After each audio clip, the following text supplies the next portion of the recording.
Alright, you guys, so it's early in the morning and we are in Austin traffic as per usual. And since we're in traffic, I decided to talk about Married at First Sight. I believe it's, what season is it? I don't know what season it is, but I know that they're in Chicago. Shout out to Chicago, my hometown. So anyway, they're in Chicago this season. Now, full disclosure, you guys, I don't know a lot about the couple's names. Half the time when I'm watching shows, you know, it's just a force of habit where I'm looking at my phone, and so I can tell you who I'm talking about, but don't ask me for a name outside of Ikechi, who we're going to get to in just a second. Before I talk about Ikechi, which seems to be the hot topic, or Ike, I want to talk about the couples that I do like, right? The couples that aren't getting as much, you know, sort of hubbub around them. The first couple I want to talk about is the biracial couple, right? He's biracial, she's biracial. Okay, this is my favorite couple of the season. I'm obsessed with both of them. Both of them just seem like such kind and good people. You guys know she went and bought him the earrings last weekend or last episode. I just really like them as a couple. I hope he steps up his swagger game, because I can see what she's talking about when she wants him to have a little bit more swagger or self-confidence, if you will, because, you know, it's sexy to see that on a man. So I get what she's talking about when she says that, but in spite of him having that or not having that, he just gives good, kind vibes. In his most recent episode, when they sat down with Dr. Pepper, they were just talking about their experiences growing up, and, you know, he cried, and then she cried, and then, you know, the camera showed him caressing her back and just sort of gently rubbing her back with his thumb to sort of give her the confidence that he was there to support her and she wasn't by herself. And I was just like, so yes, it was just really sweet to see that, because I root for love. I love to see people who are in love, and I love to see people who have healthy, loving, supportive partners. Okay, so let's talk about the Hispanic couple, right? He's clearly not into her, and she's absolutely beautiful, but he's beautiful too, okay? You know, heaven help us if the two of them decide to procreate, because the rest of us don't stand a chance. Both of them are so beautiful. If they decide to work through things, which I don't necessarily see them getting over it, right? He can't get past his lack of attraction to her. And if I'm being honest with her, I'm just going to call it as I see it. I think that she's just not developed enough for him physically. That's because aesthetically she's absolutely beautiful. So you start to ask yourself questions like, what's missing? What could cause him to not be attracted to such a beautiful woman? And men have a type.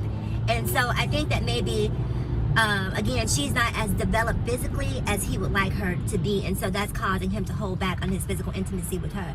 So I don't necessarily see them lasting, but I still root for them and wish them the best of luck. But to me, they almost seem like big brother, little sister. They don't necessarily seem like a romantic connection to me on the outside looking in. That's the Hispanic couple you guys are talking about. The guy who used to be a model and the girl with the really pretty eyes. Let's hop over to Mr. Ponytail. Mr. Racially Ambiguous. I don't know if he's black, if he's Hispanic, if he's black and Hispanic, or what the case is. And he's dating the blonde-haired, blue-eyed girl who does not want to see him and give him the time of day. I feel like people are talking a lot about Ikechi, but people are not talking about her enough, right? Because she's giving this man hell. Now, based on some of the previews that we see, it looks like at a certain point he just gets fed up and he starts dating outside of their marriage. And she gets really upset about the fact that he's dating outside the marriage. But to me, she just doesn't seem like she's there and she's invested. And yes, like, people put all of this emphasis on the word married. Yes, they are married, right? But marriage doesn't change the fact about how you feel about a person. Marriage doesn't change your behaviors instantaneously. If you want to change, you're going to make those changes, right? So if you're in a relationship, if I just met someone 2 weeks ago and I'm giving you all the indicators that I'm into you and you're not giving it back to me, at a certain point, I'm going to recess emotionally and start to look at other options, because this phone is full, okay? So what you don't want, I promise you, I have a phone full that do. And I'm not going to waste my time running around in circles, jumping through hoops, if this is not what you want. And so it seems like that's kind of what's going to happen down the line. We haven't seen that, but I'm just basing that on the edits that I've seen for the show. So to me, she's been super distant, super aloof. She's been cold. They showed up to their anniversary dinner, and she was critiquing him on what he was wearing. She will not take her foot off of his neck, right? And I blame her to a certain degree because of her attitude, but I also blame the experts, because to her point, match me with what I want to be matched with. You know, like, I understand what she's saying when she says she does not want to be matched with a man who lives in the basement of his parents. And I know that there are extenuating circumstances that have caused him to be in this situation, or to elect to be in this situation, because based on what he's saying, he can afford a place, but it just doesn't necessarily make it's not feasible for him to do it right now, right? So he's living at home with his parents. And I don't know that I would want that. Like, I'm not even big on men who have roommates. Like, I don't know. Like, I have my own space, and I want a partner that brings that to the table. But is that enough to break up with someone about? It's something that you have conversations about, certainly, but I don't know if it's enough to want to break up or divorce about. And that's kind of my issue with her, is that she has all of these preconceived notions about what she wants and what she believes her partner should have, but she doesn't have the vocabulary to articulate that and have deep, meaningful, and profound conversations to help move it forward. Instead, she's just sort of stoic and standoffish, and I just don't know that that's a way to really build a relationship. All right, so moving on from them, let's talk about the guy with the nose. I don't know his name, and don't judge me for talking about his nose, but you guys know who I'm talking about. Really, really sweet guy. The girl's really sweet, but the bottom line is it's not going to work. She's not into him. It's not going to work. Same thing for the couple I was just talking about, the guy with the ponytail who works out, who looks like he could be, you know, a relative of The Rock or Jason Momoa. That relationship isn't going to work. It's just not going to work. And I don't understand why the experts continue to put these people through the gauntlet when it's clear that some of these couples just aren't good matches. They aren't going to work, okay? So the guy with the nose that I was talking about, she's not into him. She doesn't find him physically attractive. And physical attraction is huge when you are in a relationship with someone. Can it evolve over time? Yes, it can. But I think that when that physical attraction evolves, what you like is what you like. And those are the people that you will see at some point during the relationship that will step out and will not be faithful to the relationship. So let's just stop trying to make good TV and let's just be honest. When it's not a good match, it's just simply not a good match. That girl technically should be with Jason Momoa. And the girl that's with Jason Momoa should be with the guy with the nose. Do you get what I'm saying? Like, that to me would have been a better match than who they've been partnered with, because they seem to have more chemistry and connection. They both like working out. I'm talking about Jason Momoa and the girl who's married to the guy with the nose. Those two seem to have better chemistry. And the guy with the nose and the blonde girl with the blue eyes who's married to Jason Momoa seem to be more on par with their financial aspirations. So to me, they seem like a better match. That's what they should do. At a certain point during the season, when you find these couples who are at odds, we should be able to do a switch. You take mine, I'll take yours, right? As long as the relationships haven't been consummated, you should have the option to trade a partner, because and I know they're married, so that, you know, premise doesn't work because of them being married, but I'm just saying there are definitely better matches that could have been made amongst the people that they have selected. Who else is not? I think those are the only couples. So anyway, let's talk about Ikechi or Ike. I don't know. It's a girl's named Jasmine. I want to call her Ari Lennox. To me, she looks like Ari Lennox. Am I the only one who's seen her and thinks that she looks like Ari Lennox? But anyway, my message to her is to run and run fast. My message to her is to listen and understand that your intuition will not lead you wrong. Your intuition will not lie to you. Your intuition will not deceive you. And everything in your body should be telling you to run and run fast. Now, I know a lot of people online have been attacking Ikechi's sexuality, saying he's sassy, he's this. I don't know what he likes or what he doesn't like. I will say that he's not for me. He's not my cup of tea. And he's not my cup of tea because I've dated Ikechi's before, right?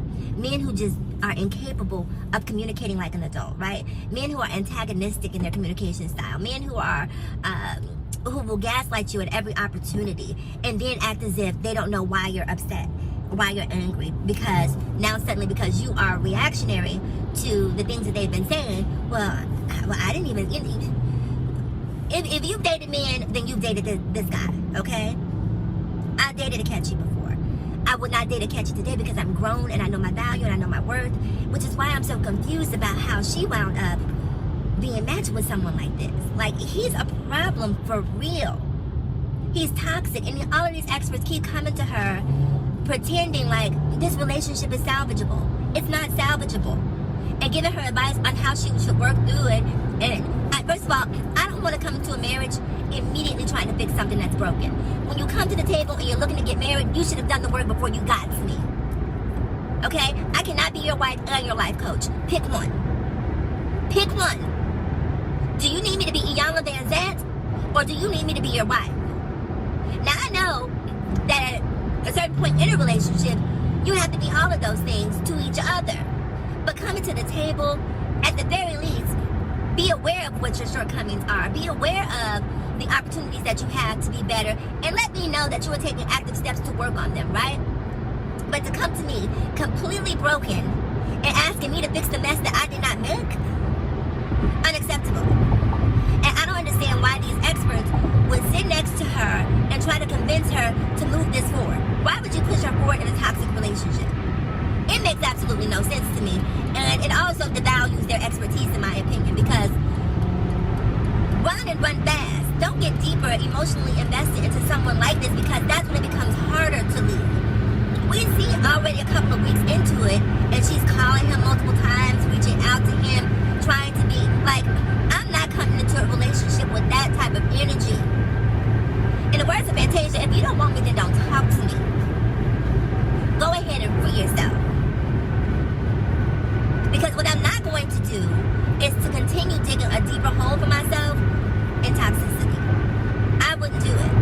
And I think the experts are dead wrong for not telling her that flat out. Girl, this man is a problem. This is not where you belong. This is not where you should be. We made a mistake. We made an error.